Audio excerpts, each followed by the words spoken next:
में बिताया और एक दिन अनंत जीवों के कल्याण हेतु यात्रा करने के लिए उन्होंने रूप धारण किया नीलकंठ वर्णी का। नीलकंठ वर्णी संसार के सारे बंधनों को त्याग कर 29 जून सन 1792 की रात को अयोध्या से निकल पड़े। जीव प्राणी मात्र के कल्याण के लिए शुरू हुई उनकी इस अद्वितीय कल्याण यात्रा के प्रथम लगभग 4 महीनों में उन्होंने अयोध्या से अमरपुर, नैमिषारण्य, बरेली, नारदवन, हरिद्वार, श्रीपुर, गुप्तकाशी, त्रियोगी नारायण और गौरी कुंड आदि स्थानों से होते हुए केदारनाथ की यात्रा की। केदारनाथ से सीधे बद्रीनाथ जाने का अति विकट रास्ता पार करके उन्होंने बद्रीनाथ की यात्रा की और शीत ऋतु में बद्रीनाथ से ज्योतिर्मठ होते हुए नीलकंठ वर्णी मानसरोवर की ओर बढ़ चले।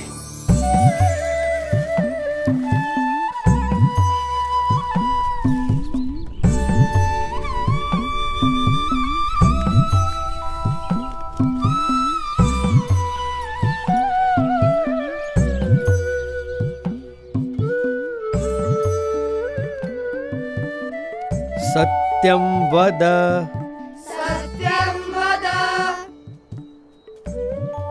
धर्मं चर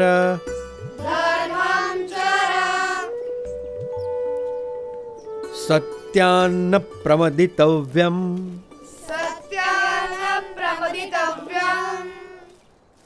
धर्मान्न प्रमदितव्यम्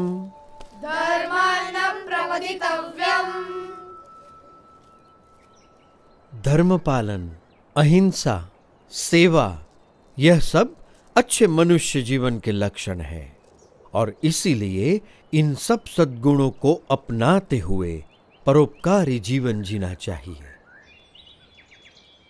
उसी में मनुष्य जीवन की सार्थकता है।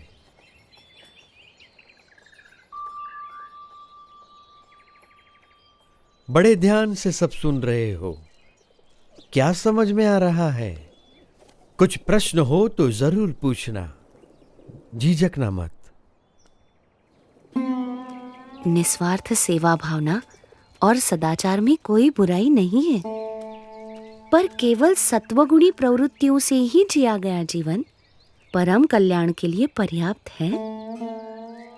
जन्म से लेकर मृत्यु तक यदि केवल इन सब में ही जीवन व्यतीत हो तो स्वयं का कल्याण कैसे होगा?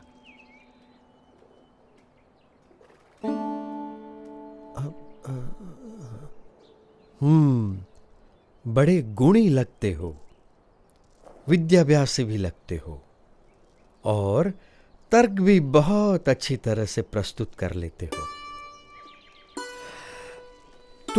तो आप ही बताओ, आपका क्या विचार है? मनुष्य को कैसा जीवन जीना चाहिए? ऐसा जीवन जो उस उच्चतम विद्या को पाने के लिए जिया गया हो, जिसे जानने के बाद और कुछ भी जानना बाकी न रह जाए। पर ऐसी कौन सी विद्या है? ब्रह्म विद्या, जिससे अपने अहंकार, स्वभाव, अज्ञान, इंद्रियों एवं अंतःकरण की गुलामी, हर प्रकार के दुख, सारे बंधन, जन्म मरण के चक्कर, इन सब से मुक्ति पाकर आत्यंतिक कल्याण प्राप्त होता है। पर केवल स्वयं के कल्याण के लिए जिया गया जीवन स्वार्थ सिद्धि का पर्याय बनकर ही नहीं रह जाएगा। यदि व्यक्ति यथार्थ रूप से आत्यंतिक कल्याण के मार्ग पर चल पड़े तो उसका जीवन अपने आप ही सबके लिए कल्याणकारी बन रहता है, एक यज्ञ के समान बन जाता है। सबकी भलाई का यज्ञ, सबकी सेवा का यज्ञ, सबके कल्याण का यज्ञ। अच्छा, पर आप हो कौन? मैं नीलकंठ हूँ। आप इस उम्र में ऐसे अकेले क्यों निकल पड़े हो? सबको परम कल्याण के मार्ग पर प्रेरित करने के लिए। यही मेरे जीवन का उद्देश्य है। उम्र से तो आप शिष्य जैसे लगते हो, पर ज्ञान से गुरु हो।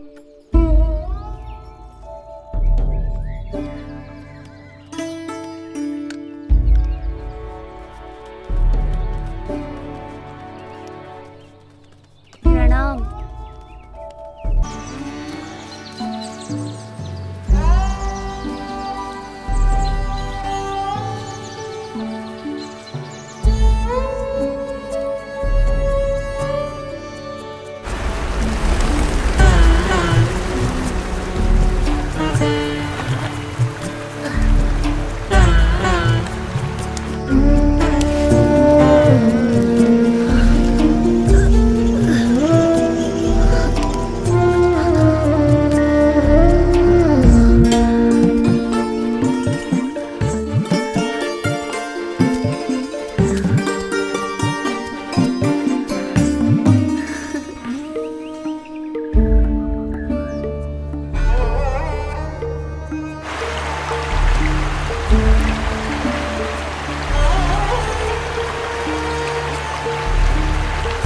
जन्म मनुष्य का दुर्लभ जानी, जो जन मुक्ति चाहवे।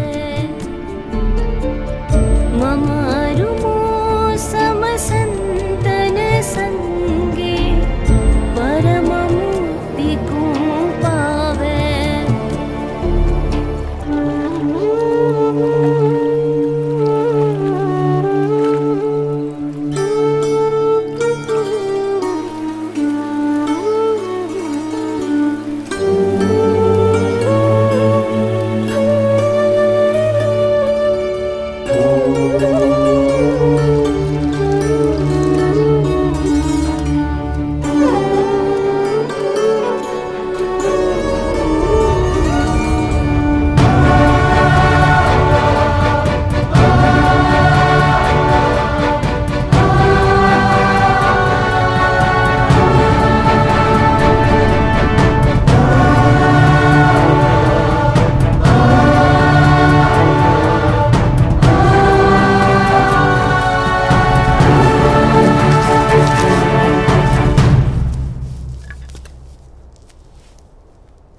मानसरोवर जाते हुए रास्ते में नीलकंठ वर्णी पुण्यवंत तपोभूमि बद्रीवन में आए।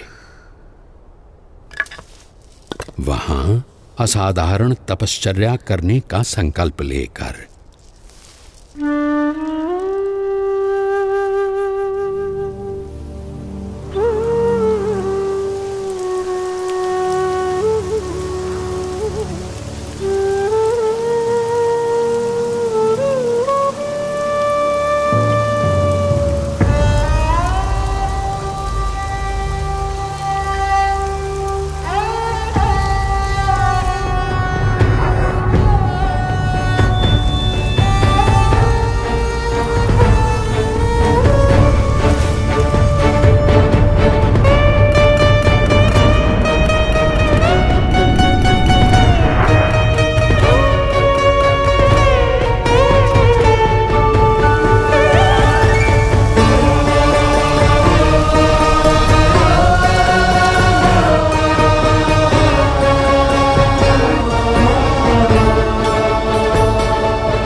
बद्री वन में अविरत 3 मास तक असाधारण तपश्चर्या करने के बाद भी नीलकंठ वर्णी और ऊपर मानसरोवर जाने के लिए उत्सुक थे और निश्चिंत थे।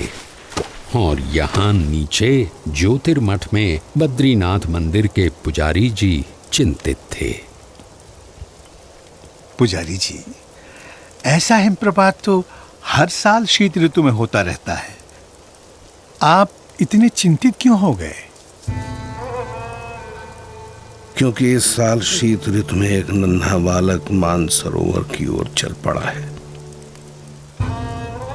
हमें यहाँ इतनी संरक्षित जगह पर रहते हुए भी चिंता हो जाती है, तो उसे वहां कितनी चिंता होती होगी, कितना डर गया होगा वो। जिस भूमि पर शीत ऋतु में खड़ा रहना ही मुश्किल है, वहां अपनी यात्रा कैसे करता होगा वो।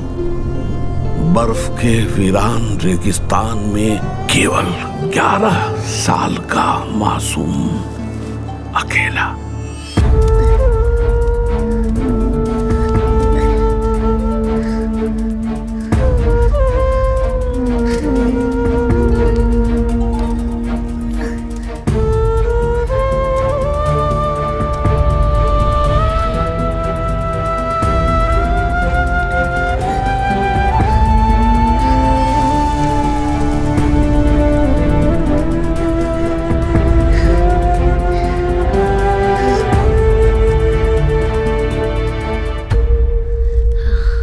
रुके हुए रास्तों से भी मार्ग निकालकर नीलकंठ वर्णी आगे बढ़ रहे थे। जहां ठंड से लड़ते लड़ते सूरज की किरणें भी हार जाती थीं, वैसे बर्फ के रेगिस्तान में सूरज से भी अधिक देदीप्यमान रहते हुए।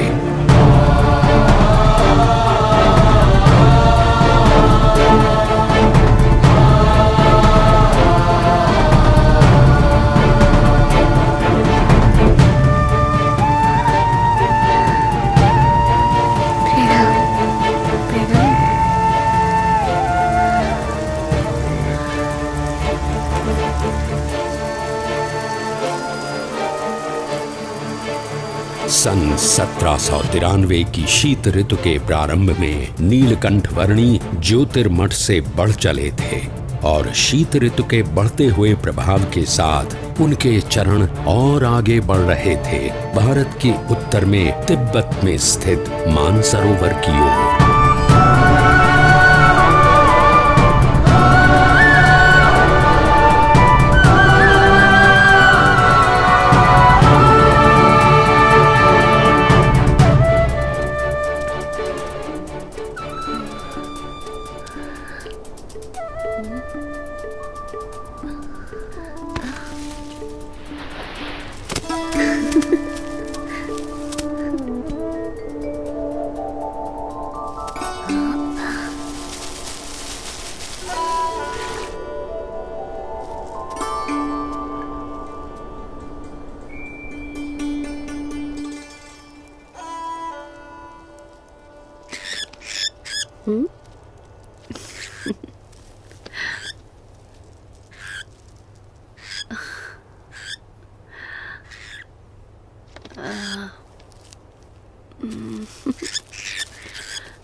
किसी भी प्रकार की आपदाओं से ऊपर उठकर अपनी यात्रा को अविरत रखने की स्वाभाविक प्रकृति के अनुसार नीलकंठ वर्णी बढ़ चले विश्व के सबसे ऊंचाई पर स्थित प्रदेश तिब्बत में।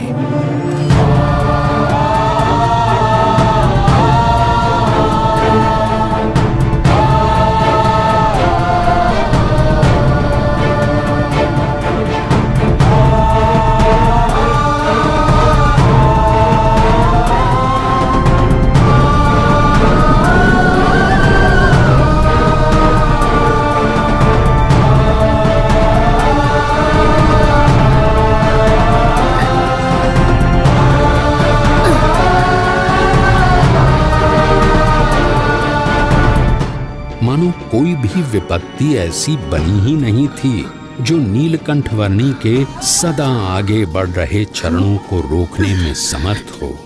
चाहे वो सफेद बर्फ से प्रतिबिंबित होकर आंखों को चौंधिया देने वाली सूरज की किरणें हों, या साक्षात मृत्यु के समान उमड़ते बवंडर।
नीलकंठ वर्णी ने अपनी यात्रा को जारी रखा, हिमालय के शिखरों से भरे हुए प्रदेश तिब्बत में।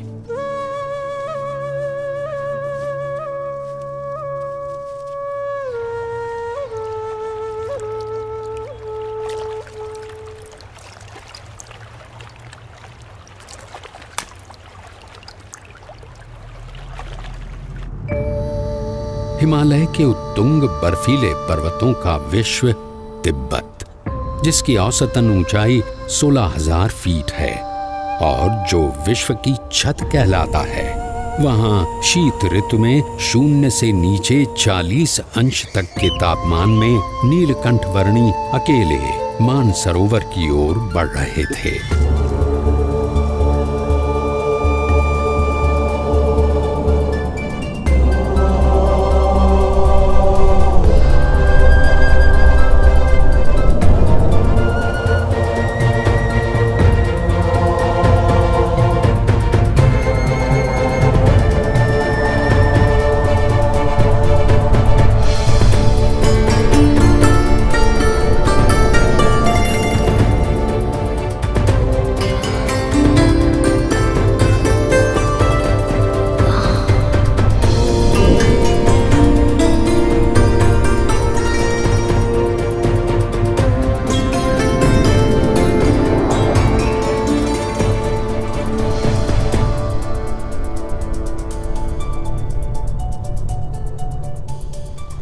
परमात्मनि यो रक्तो विरक्तो अपरमात्मनि।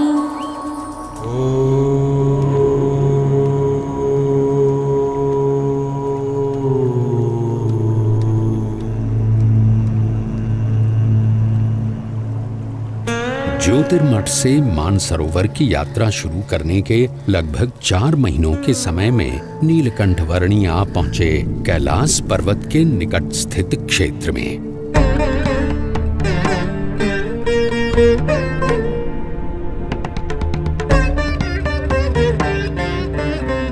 लगभग 21,700 फीट ऊंचे कैलाश पर्वत की तलहटी में राक्षस ताल सरोवर के निकट लगभग 15,000 फीट की ऊंचाई पर स्थित विश्व के सबसे ऊंचे मीठे जल के सरोवर मानसरोवर पर नीलकंठ वर्णी आ पहुंचे।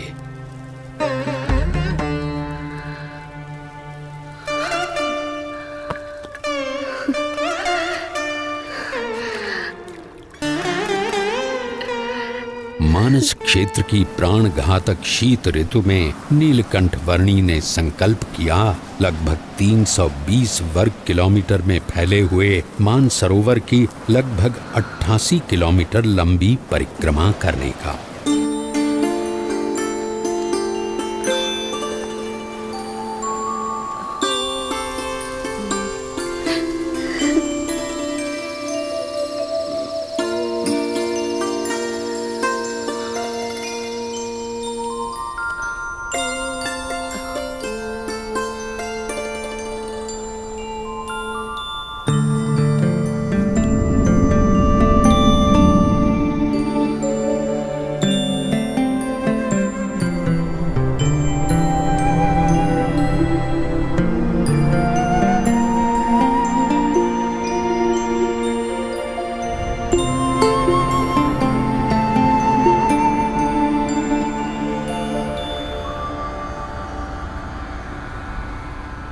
धर्म नियम और भक्ति क्रियाओं के पालन में कोई भी समझौता न करके नीलकंठ वर्णी मुमुक्षु मात्र के लिए जैसे एक उदाहरण प्रस्थापित कर रहे थे। जहाँ शीत ऋतु में पीने के लिए भी पानी की व्यवस्था उपलब्ध नहीं थी, वहाँ भी स्नानादिक नित्य नियमों का पालन करते हुए भक्ति पूर्वक नित्य पूजा के नियम को भी दृढ़ रखते हुए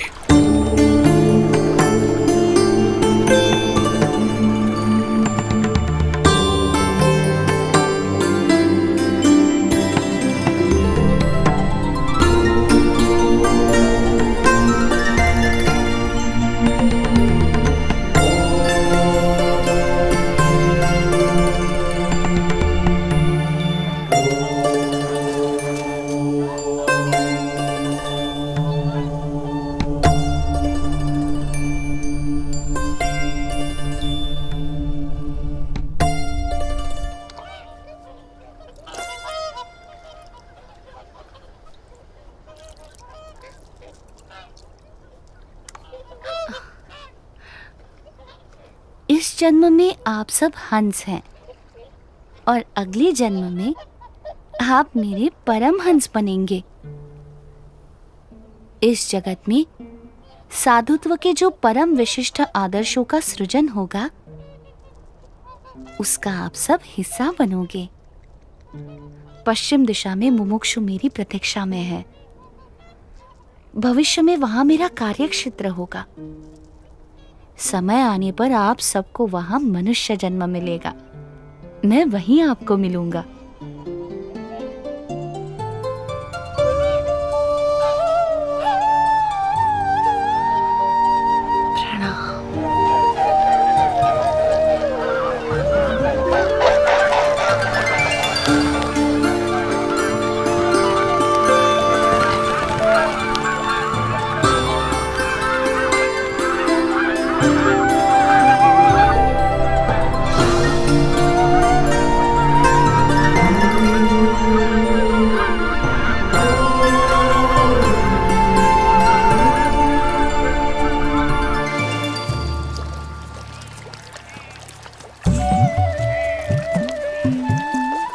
शीत ऋतु तिब्बत प्रदेश में बिताकर नीलकंठ वर्णी पुनः बद्रीनाथ जाने के लिए निकल पड़े।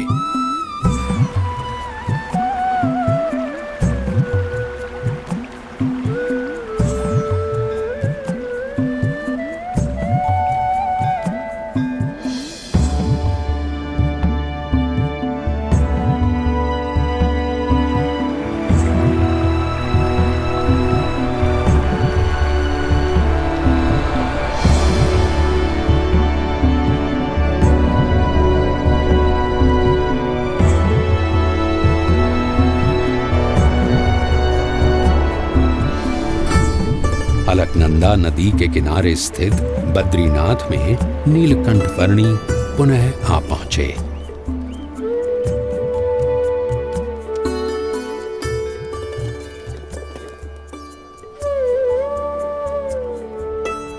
जय बद्रीनाथ जी की जय बद्री विशाल, जय बद्री।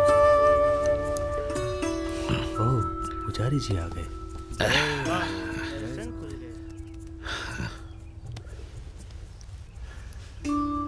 नमो नारायण, नमो नारायण।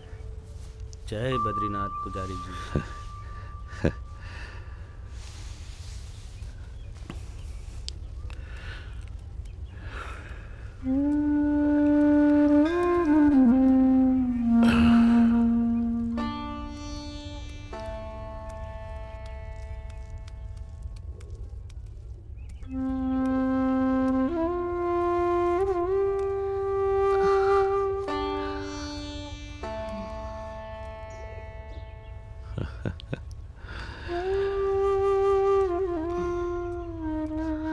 नीलकंठ वर्णी,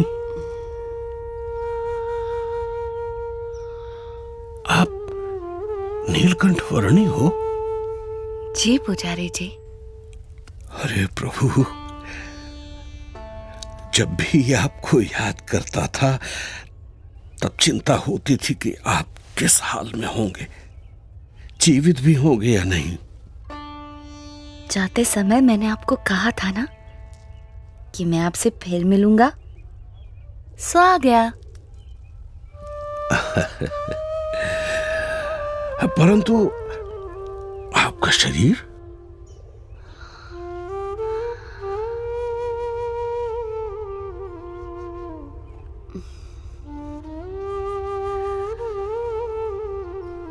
कितना दुबला पतला हो गया है।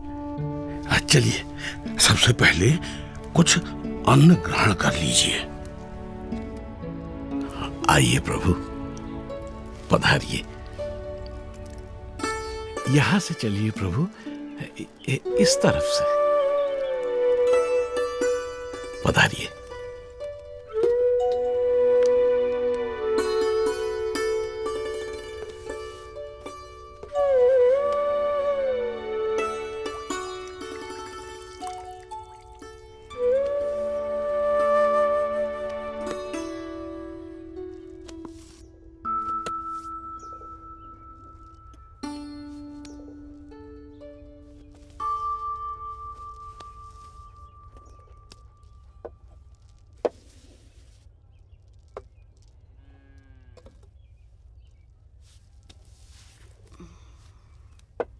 मानसरोवर जाने से पहले अंतिम भोजन आपके वहां ज्योतिर्मठ में किया था, और वहां से लौटकर प्रथम भोजन भी आप ही के यहाँ कर रहा हूं। अकल्पनीय। वहां ऊपर 6 महीने तक आप क्या खाकर जीवित रहे? वायु।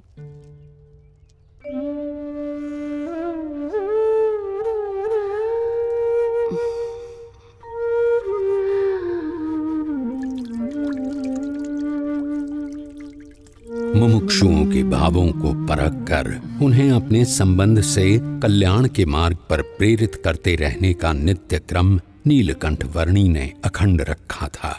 उनके साथ उनकी जगहों पर उनके ही जैसे बनकर रहते हुए। इस दुर्लभ मनुष्य जीवन का उपयोग परम कल्याण के लिए होना चाहिए, नाशवंत भौतिक सुखों के लिए नहीं। और कभी प्रत्यक्ष रूप से साथ रहने का योग ना रहे तो अपनी स्मृतियों और वचनों के सहारे कल्याण के मार्ग पर चलते रहने का सुयोग करवाते हुए। प्रभु, आपने कहा था कि आपकी यात्रा कल्याण के लिए है, परंतु आपकी इतनी कष्टदायक यात्रा से किसी का कल्याण कैसे होगा? इस पृथ्वी पर जगह जगह पर अनेक मुमुक्षु हैं जो सच्चे भक्ति भाव से साधना कर रहे हैं। मुझे यात्रा करके उनसे भेंट करनी है, उन्हें कल्याण के मार्ग पर प्रेरित करना है। दूसरों के कल्याण के लिए स्वयं पर इतना कष्ट? नीलकंठ, आपकी यात्रा सच में कल्याण यात्रा ही है। मेरा परम सौभाग्य कि मुझे आपकी सेवा का अवसर मिला। मेरा ध्यान रखने के लिए आपका भी धन्यवाद। आप अपना विशेष ध्यान रखिएगा नीलकंठ वर्णी। शुभम भवतु। प्रणाम।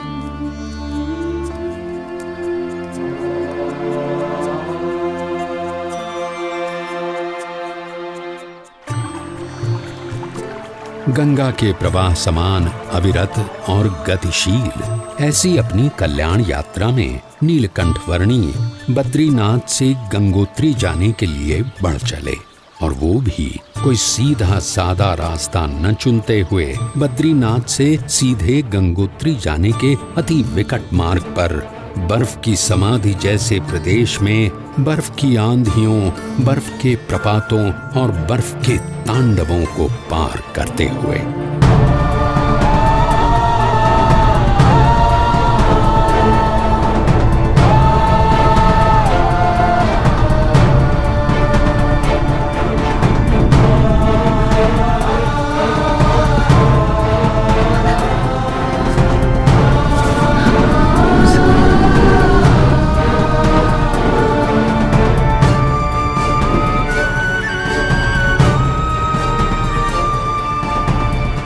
नीलकंठवर्णी गंगा जी के उद्गम स्थान गौमुख आ पहुंचे।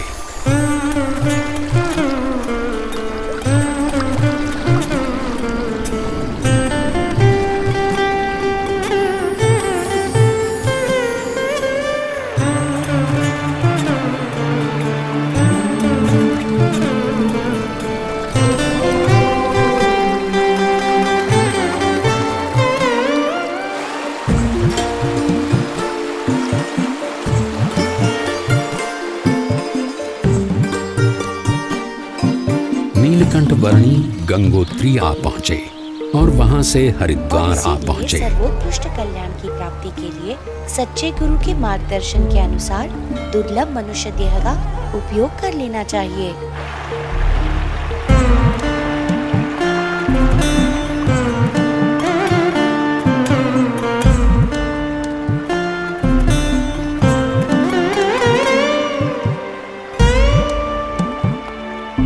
बहुत बारिश होने वाली है, जल्दी घर चलो चलो बाबा जल्दी घर पहुंचा। चल भाई चल।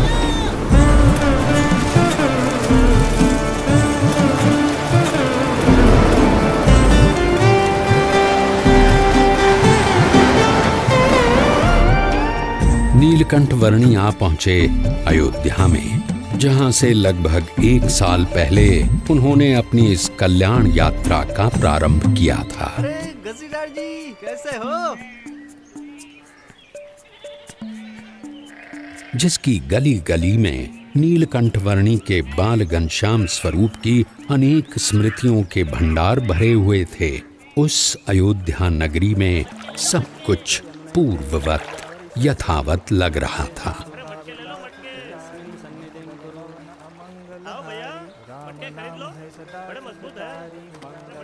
अरे भाई इधर उधर मत देखो, काम में ध्यान दो। ये मेरे सर पे रख दो। अब जाओ। क्या सोच में पड़े हो महाराज? हाँ?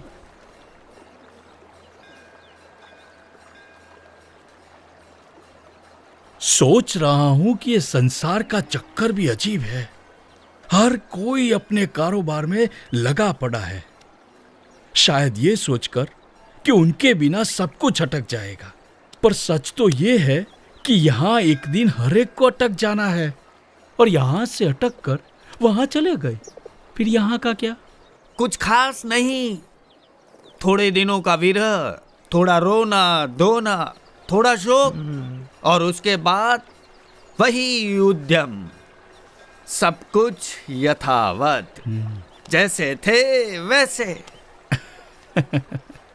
किसी को किसी के होने या न होने से कुछ खास फर्क नहीं पड़ता, सब अपने अपने मसले में है।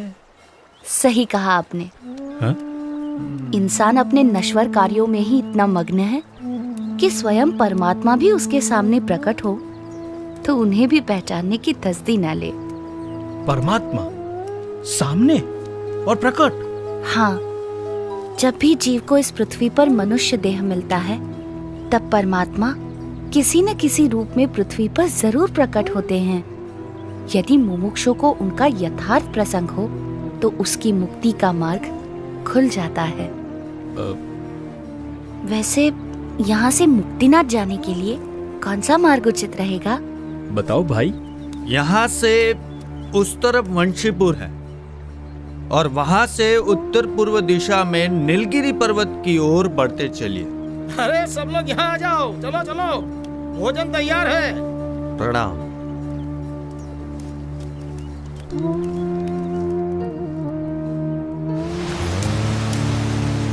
नीलकंठवर्णी ने लगभग 1 साल पहले अयोध्या से अपनी कल्याण यात्रा का प्रारंभ करते हुए सरयू नदी में कूदकर उसे पार करके जाने का मार्ग अपनाया था, और आज अयोध्या से मुक्तिनाथ की ओर जाने के लिए भी उन्होंने वही मार्ग अपनाया।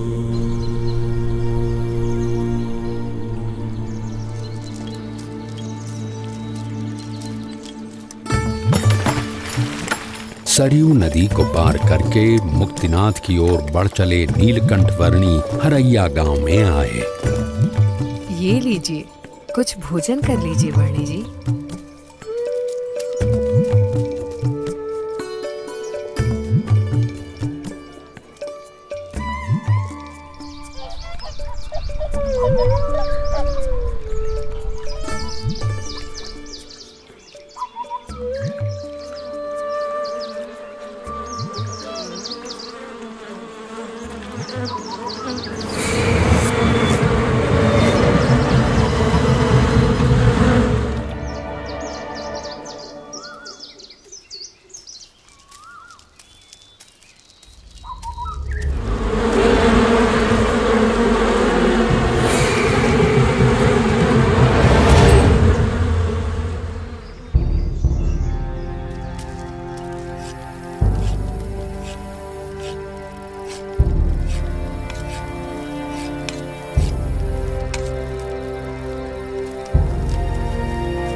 प्रणाम प्रभु।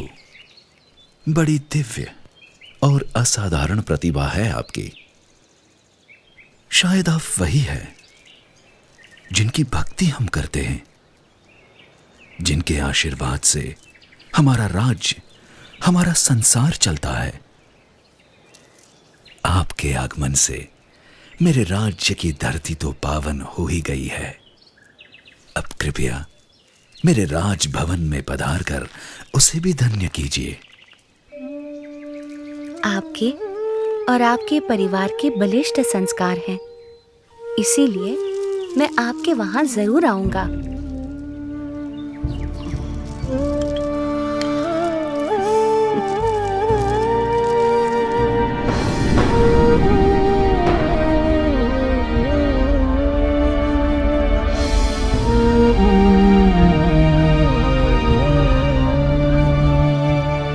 नीलकंठ वर्णी वंशीपुर गांव आ पहुंचे।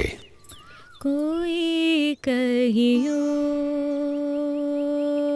रे प्रभु आवन की,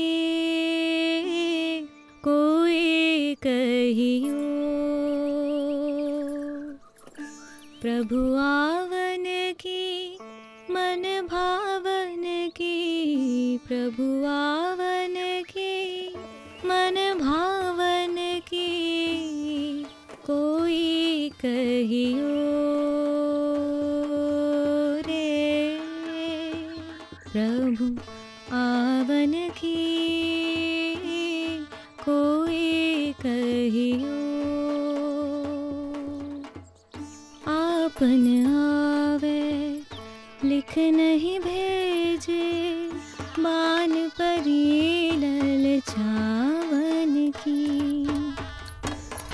आपन आवे लिख नहीं भेजे बान परी ललचावन की। ये दो नैना कहो नहीं माने, ये दो नैना कहो नहीं माने। नदियाँ बहे जैसे सावन की, नदियाँ बहे जैसे सावन की। कोई अरे ये महाराज पैदल चलकर क्यों आ रहे हैं? हाँ? और घोड़े के ऊपर कौन बैठा है? देखूं तो महाराज पैदल, अवश्य ही कोई विशिष्ट अतिथि होंगे।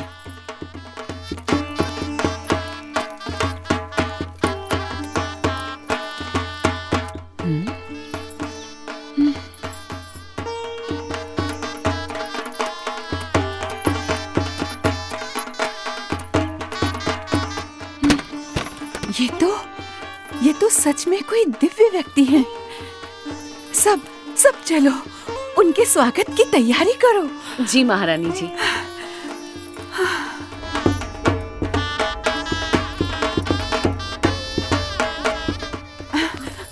और सुनो, राजकुमारी ईला और सुशीला को भी बुला लो। जरूर महारानी जी।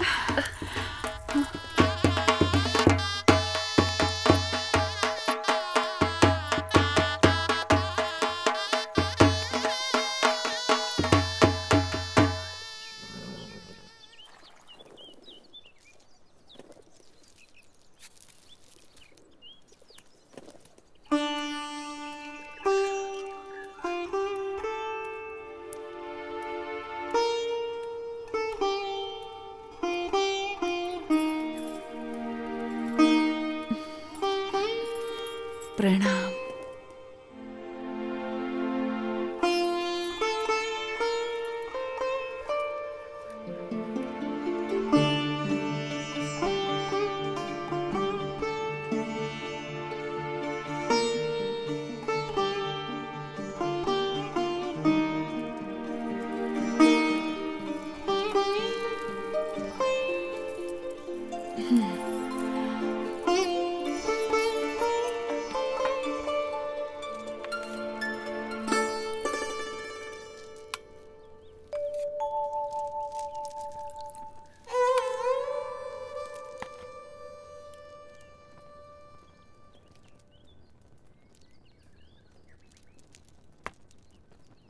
वर्णी जी, हमारे राजा धर्म पालन के आग्रही है और उसके फलस्वरूप उनके ऊपर ईश्वर की इतनी कृपा है कि उन्हें इतनी प्रतिष्ठा, इतना मान सम्मान, इतनी धन दौलत, इतना वैभव, ऐसा श्रेष्ठ भोजन, सब कुछ प्राप्त है। धर्म का संबंध केवल धन दौलत, पद प्रतिष्ठा, मान सम्मान, बाह्य वैभव और बाह्य व्यक्तित्व से नहीं, किंतु आंतरिक प्रतिभा से है।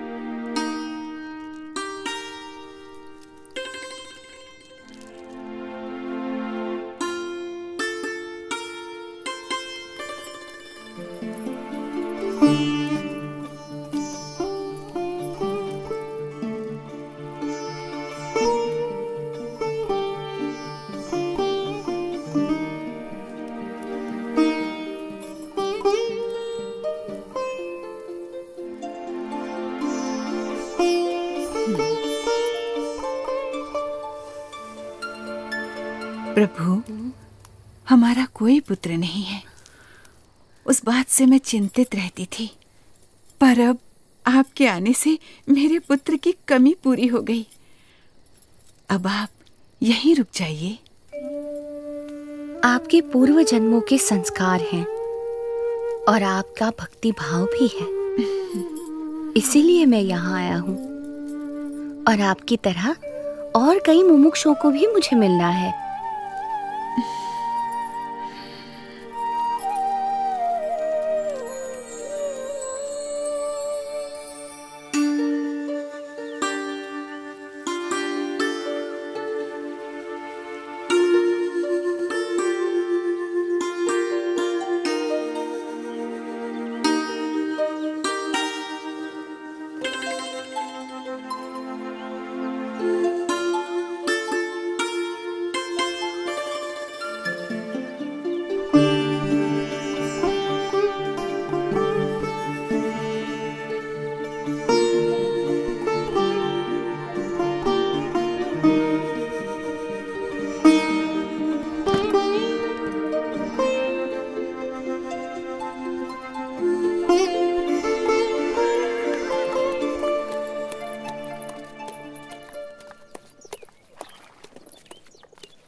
मन ही मन में बड़ा मुस्कुरा रही हो, क्या सोच रही हो?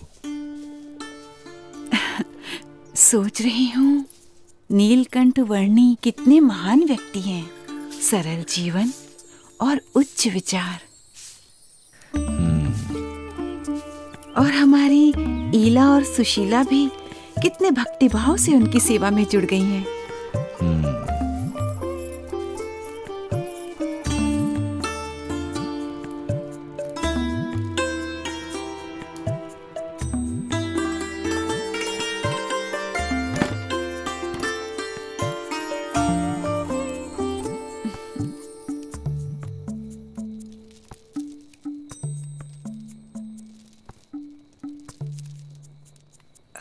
नीलकंठ वर्णी, कई दिनों से आप हमारे साथ हमारे स्वजन की तरह ही बस रहे हैं।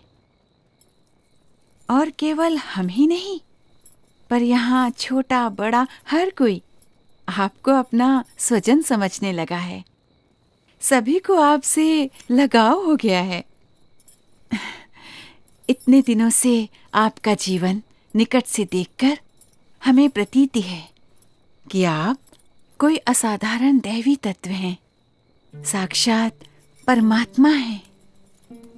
ये सब देखकर मेरे मन में एक विचार आ रहा है कि यदि आप हमेशा के लिए हमारे स्वजन बनकर रह जाएं, तो कितना अच्छा होगा। यदि समझ में आए तो मैं तो हमेशा के लिए सबका स्वजन हूँ, एक सच्चे स्वजन की तरह हमेशा सबके साथ ही रहता हूँ।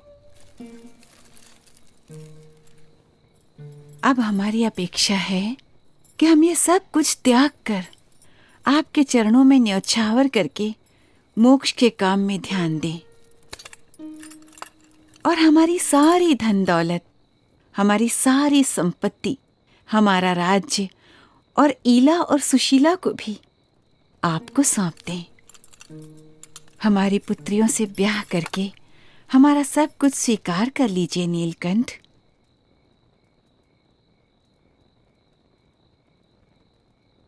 आप तो साक्षात परमात्मा हैं। आपसे अच्छा पति हमारी पुत्रियों को कहाँ मिलेगा? माते, जो सबका स्वजन है उसे केवल अपना बना लेना चाहती हैं। मैं आप सबको सारे बंधनों से मुक्त करना चाहता हूँ, और आप मुझे ही ये सब बंधनों में बांधना चाहती हैं। बेटा, अभी जवानी फूटी नहीं है, इसलिए ऐसी बातें कर रहे हो। पर जब जवान हो जाओगे तब स्त्री सुख के बिना रह नहीं पाओगे।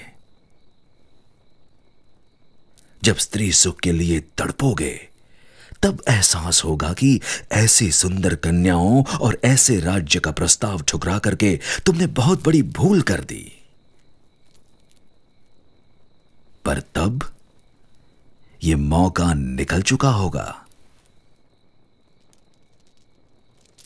क्षमा कीजिएगा, पर आप मोह में अंध होकर मुझे जानते हुए भी मेरा असली स्वरूप भूल रहे हैं।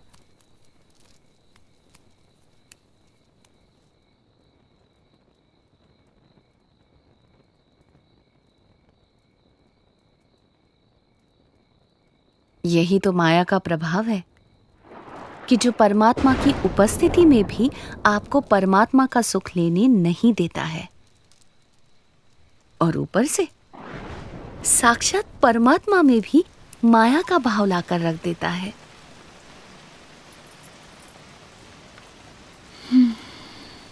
माँ, पिताजी, ये नीलकंठ तो निर्लेप है, निर्विकारी है। ये सब मोह माया से परम सुख के दाता स्वयं परमात्मा हैं। वे ऐसे क्षुल्लक लौकिक सुखों में क्यों बंधेंगे? हाँ माँ, मोह से मुक्त होकर और हमारी चिंता छोड़कर नीलकंठ वर्णी की महिमा को अंतर में दृढ़ रखो। हाँ बेटा।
क्या हुआ?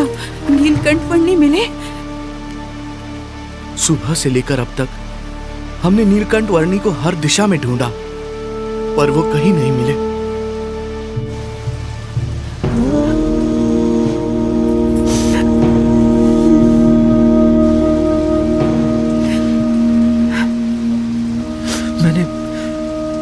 मैंने दूर दूर तक ढूंढा, पर नीलकंठ वर्णी नहीं मिले।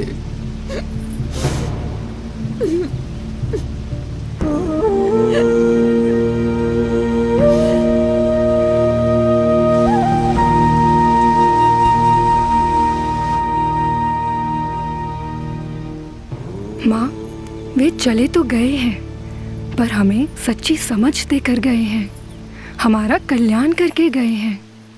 उन्होंने कहा था ना कि उन्हें तो अभी अनेक मनुष्यों का कल्याण करना है। हाँ। वे कहते थे ना कि यदि समझ में आए तो एक सच्चे स्वजन की तरह वे हमेशा सबके साथ ही रहते हैं, वैसे ही वे हमेशा हमारे साथ रहेंगे। हाँ बेटा।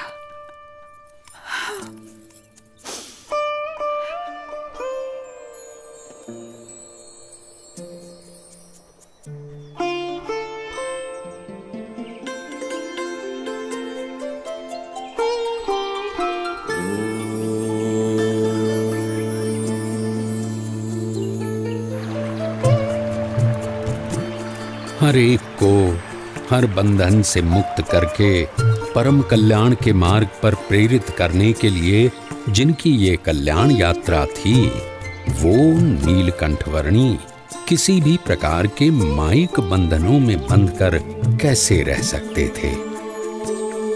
अपनी कल्याण यात्रा को अविरत रखते हुए नीलकंठ वर्णी बढ़ चले वंशीपुर से मुक्तिनाथ की ओर।